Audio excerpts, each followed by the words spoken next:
Assalamualaikum warahmatullahi wabarakatuh. Hari ini saya akan mempresentasikan SCTV sebagai perusahaan industri media massa untuk UAS Komunikasi Massa kelas H yang diampu oleh dosen Kak Ayu Wardani dan disusun oleh Ervadira Dwi Putri dengan NIM 24104111087. Surya Citra Televisi atau SCTV adalah jaringan televisi swasta nasional yang lahir sebagai stasiun lokal di Surabaya. Nama resmi perusahaan pengelola adalah PT Surya Citra Media Tbk (SCMA). Lokasi saat ini berada di kantor Senayan City, Jalan Asia Afrika, Lot 19 Tanah Abang, Jakarta. Dengan slogan satu untuk semua yang dikenal dengan program berita, liputan 6, dan sinetron. Identitas SCTV. Logo awal SCTV pada tahun 1990 berasal dari sayembara publik. Biru langit dan merah matahari melambangkan penyerahan dan penyebaran informasi. Bentuk sabit menandakan ekspansi siaran dari lokal ke nasional. Terdapat perubahan minor pada tahun 1997 sampai 2003 yang menunjukkan SCTV mengalami adaptasi teknis tanpa mengubah identitas inti. Logo berubah pada tahun 2005 sebagai penyegaran identitas matahari menjadi lingkaran penuh yang berarti kematangan, penerangan kehidupan, dan harapan masa depan. Tipografi modern dan dinamis menunjukkan orientasi masa depan, inovasi, dan kedekatan dengan pemirsa. Miliki media SCTV. Pengendali mayoritas SCMA, SCTV, Indosiar, dan sebagainya adalah grup Pelang Mahkota Teknologi atau yang disingkat sebagai MTEK. Tokoh penting di balik grup ini adalah keluarga Sirait Madja, yaitu Miss Edi Kusnadi Sirait Madja, yang melalui MTEK mengendalikan SCMA, yaitu SCTV, Indosiar, dan sebagainya. SCTV berawal dari perusahaan yang bernama PT Foresta Maju yang berdiri pada 5 Mei tahun 1987. Dimiliki oleh Henry dan Sudiwakmono yang mengajukan perizinan pendirian stasiun televisi pada tahun 28 April 1989 di Surabaya. Pendiriannya didukung oleh mantan Gubernur Jawa Timur yaitu Muhammad Noer karena menurut Gubernur Jawa Timur saat itu TVRI Surabaya tidak mendapatkan anggaran yang baik. Selanjutnya sejarah SCTV pada tahun 1990 sampai 1993. Modal awal yang dikeluarkan untuk membangun SCTV adalah 150 miliar dan dibantu oleh 200 karyawan pada saat itu. Pada tanggal 24 Agustus 1990, SCTV mulai sebagai stasiun lokal di Surabaya secara resmi dengan cakupan siaran beradius 80 km di Surabaya dan sekitarnya, yaitu Gresik, Bangkalan, Mojokerto, Sidoarjo, dan Lamongan. Program pertama yang ditayangkan oleh SCTV saat itu adalah The British Record Industrial Awards, acara penghargaan musik dari Britania Raya. Siaran perdana SCTV hanya berlangsung selama 1 jam 30 menit, hingga pukul 21.00 waktu Indonesia bagian Barat. Pada November 1991, SCTV berubah menjadi Surya Citra Televisi. Nama baru tersebut tidak merupakan asalnya karena Surya berasal dari singkatan Surabaya Raya. Sejarah SCTV pada tahun 1993, 1998 sampai sekarang. Pada tahun 1993, SCTV mendapat perluasan izin secara nasional. Pada tahun 1998, SCTV memindahkan basis operasi siaran nasionalnya dari Surabaya ke Jakarta.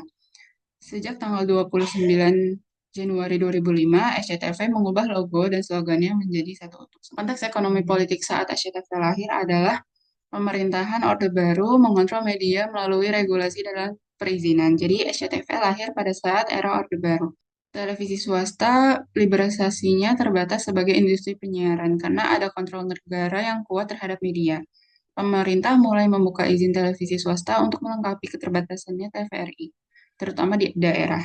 Namun pendiriannya hanya dapat dilakukan oleh kelompok pengusaha yang bermodal besar dan memiliki kedekatan dengan elit politik saat itu. Secara ekonomi, SCTV lahir pada era transisi industri penyiaran dari monopoli publik ke komersialisasi dengan keterlibatan modal yang besar dan dukungan dari rezim.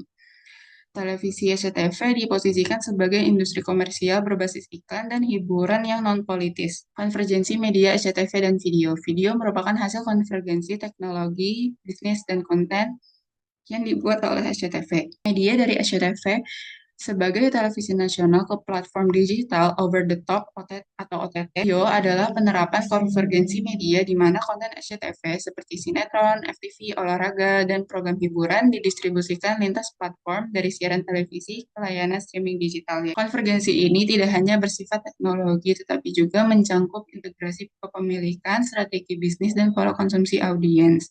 yang ditandai dengan pergeseran model pendapatan dari iklan televisi menuju kombinasi iklan digital dan layanan yang berlangganan. Video berfungsi sebagai perpanjangan ekosistem media SCTV untuk menjangkau audiens yang lebih mudah dan lebih luas karena fleksibilitas dan adaptivitas yang dimiliki oleh aplikasi video. Pengaruh AI terhadap bisnis dan praktik media massa.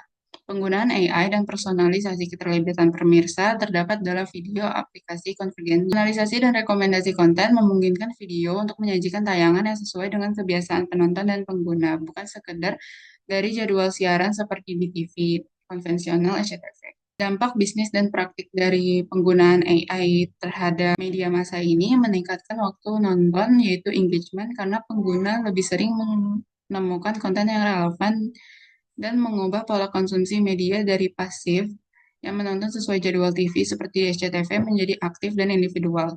Pemanfaatan AI untuk subtitle otomatis termasuk bahasa daerah menunjukkan bagaimana video memperluas jangkauan audiens melebihi batas siaran televisi konvensional. Hal ini meningkatkan inklusivitas terutama bagi penonton dengan keterbatasan pendengaran atau dari latar budaya yang berbeda. Hal ini juga meningkatkan efisiensi produksi karena pembuatan subtitle tidak sepenuhnya bergantung pada tenaga manusia yang dapat memperluas pasar, baik nasional maupun internasional. AI juga memungkinkan penggantian iklan secara digital dan personal saat siaran langsung. Berbeda dengan iklan televisi konvensional SCTV yang bersifat massal, iklan di video lebih tersegmentasi. Iklan ini bisa meningkatkan lebih banyak mitra bisnis dan peralihan model pendapatan. Studi kasus yang melibatkan SCTV adalah penghentian penayangan Esmeralda atau telenovela pada tahun 2001. Aksi tersebut dilakukan untuk memprotes penayangan ulang telenovela yang berjudul Esmeralda. Karena dalam penayangan telenovela tersebut terdapat tokoh antagonis yang bernama Fatima.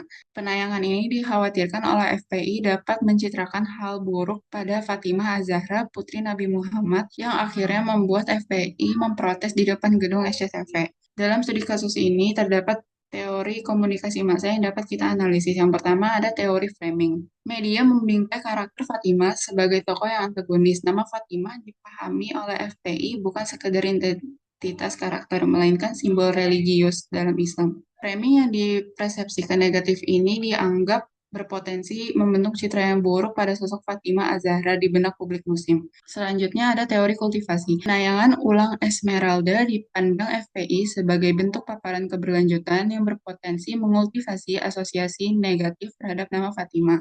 Lalu ada reception theory yang dikemukakan oleh Stuart Hall. FPI sebagai kelompok audiens tidak menerima makna secara pasif, tetapi mereka melakukan penafsiran oposisi terhadap teks media. Nama Fatimah diartikan sebagai simbol religius, bukan hanya sekedar nama fiksi. Berikut adalah daftar pustaka yang saya gunakan untuk mengerjakan UAS ini. Kesimpulannya, SCTV muncul pada akhir periode Orde Baru dalam kondisi ekonomi politik yang liberalisasinya terbatas di sektor penyiaran. Pada saat Orde Baru juga terdapat penguasaan negara yang ketat dan keterlibatan investasi besar oleh elit politik.